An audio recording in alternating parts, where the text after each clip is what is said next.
Alright, so we got a project here, and what we first do is we're going to go ahead and look at what does the client want, which looks like they only want tile. And we got the client report right here where it says green vinyl tile.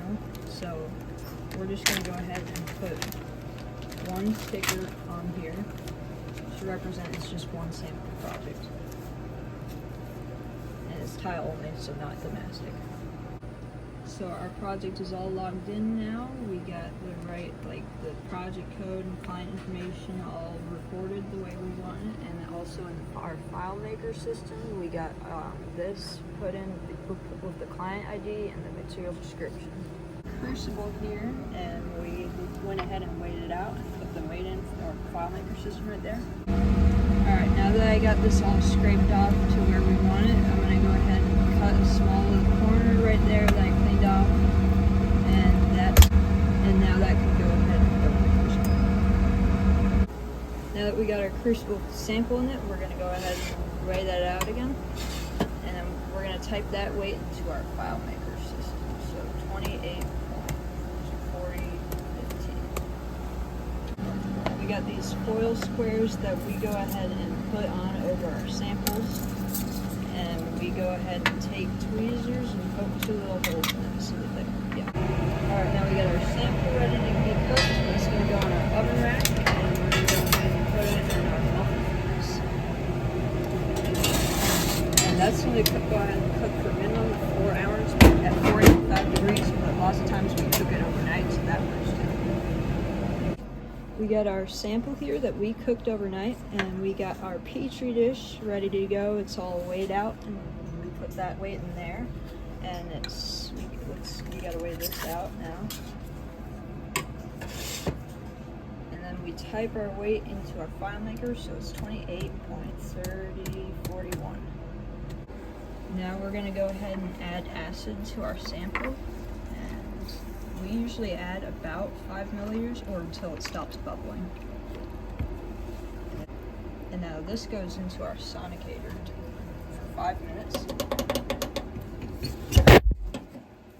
Alright, we're going to go ahead and take this, now it's been through our ultrasonic cleaner for 5 minutes.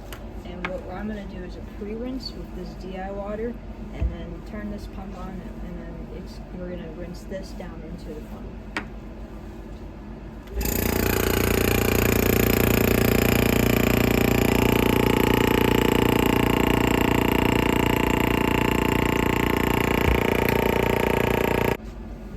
Go ahead and we take the tweezers and the filter with our residue, and this is going to go in our petri dish, and then now this is going to go in our drying oven over here, and it sits in here for 20 minutes. Now that our sample and residue is all dry, we can go ahead and weigh it out on our scale here, and it's 8.3064.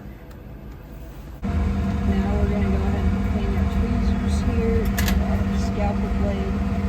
We're going to go ahead and take this, and we usually like to cut about a quarter of the filter. And then this goes into our corresponding test tube for the sample. Now what we do is we go ahead and we add a little bit of this DI water to our test tube, and we cap it with our test tube caps.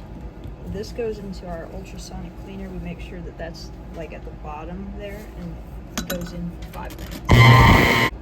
Now that our test tube has been sonicated for 5 minutes, we're going to go ahead and look at the solution, and it looks like we need to dilute it down a little bit. So I'm going to dilute it down just a little bit, add a tiny bit of this DI water to it, because that looks like, when we shake it up a little bit too, that looks like it'll be a clear enough solution that we can just drop that onto our carbon-coated non-index TEM grids right here, and those just get dropped right on top like that.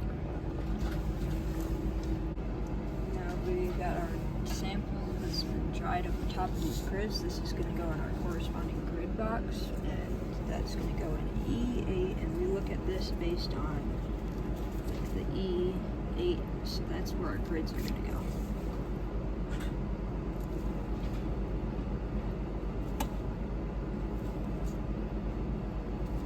This gets taken to our TEM